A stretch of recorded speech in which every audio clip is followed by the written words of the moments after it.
The West, the bastion of freedom, reason, and individual rights, is facing a profound crisis. Not a crisis of resources or technology, but a crisis of meaning, values, and moral direction. History shows us that cultures do not collapse solely due to external forces such as wars or invasions, but from the internal erosion of their ethical and spiritual foundations. In this video, we will explore how Western values have been endangered, how cultural degeneration contributes to this crisis, and what lessons history offers us to restore what has been lost. The West was built upon solid foundations: the Judeo-Christian tradition, Greek philosophy, Roman law, and Enlightenment values. These traditions provided an ethical framework, a pursuit of truth, and respect for the individual as the bearer of inalienable rights. This legacy allowed for the construction of stable, prosperous, and free societies. However, ethical foundations are not eternal. As Nietzsche observed, the death of God signaled not only the decline of traditional religion, but also the threat of nihilism, the absence of higher values to guide our actions. In the West, we have begun to witness the consequences of that moral void.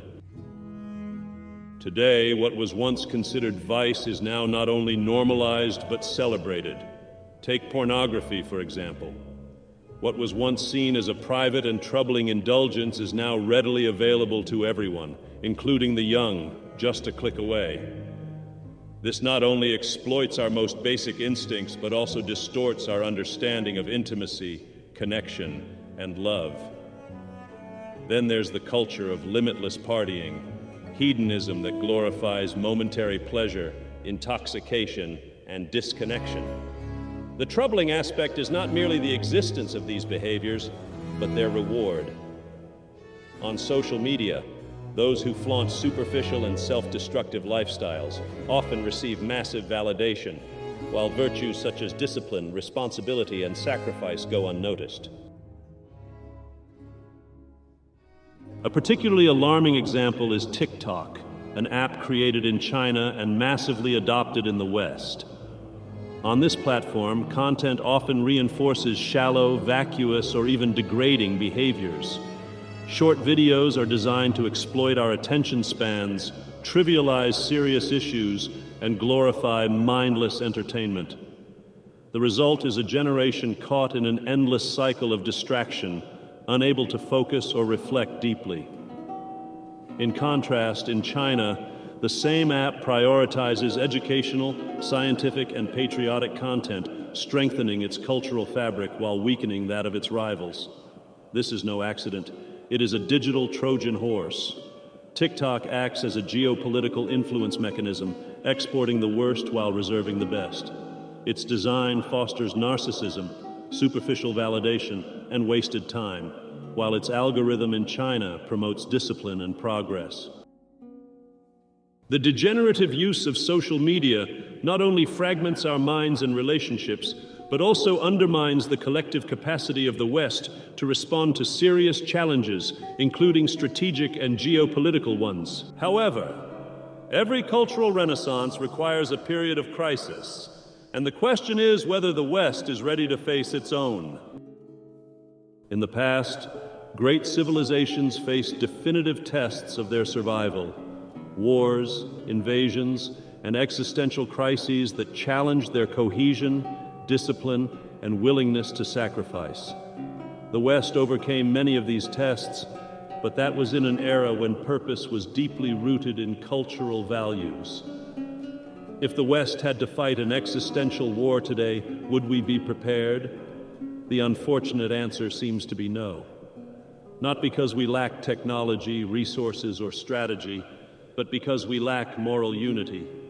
A culture mired in nihilism, hedonism, and extreme individualism lacks the will to fight. We cannot fight for the survival of our nations if we do not believe they are worth saving.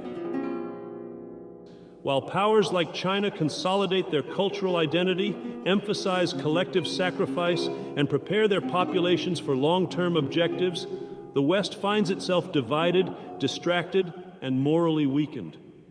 A lack of purpose is not just an individual problem, it is a matter of national security. Cultural resilience begins with recognizing that something is wrong. We cannot solve a problem if we cannot name it. Unchecked individualism, materialism, and hedonism are unsustainable as the foundation of a civilization. First, we must recover a sense of the sacred. This does not necessarily mean a return to traditional religion, though for many that may be the path. It means acknowledging that human beings need something higher to live for, a goal, a purpose, a sacrifice. Second, we must stop rewarding degeneracy. This requires changing our cultural priorities, especially in education and media. What would happen if, instead of glorifying shallow pleasures, we glorified excellence, responsibility, and commitment? Finally, the solution begins at the individual level. We cannot expect society to change if individuals do not change first. As Alexander Solzhenitsyn said, the line dividing good and evil cuts through the heart of every human being. The battle for cultural resilience begins within each of us. History teaches us that cultures can be reborn, but such rebirth requires courage, discipline, and a renewed commitment to the values that make us truly human. If the West can rediscover its purpose, it can overcome this crisis and emerge stronger, as it has so many times before. Thank you for joining me in this reflection. May each of us contribute to this cultural renaissance, starting with our own lives.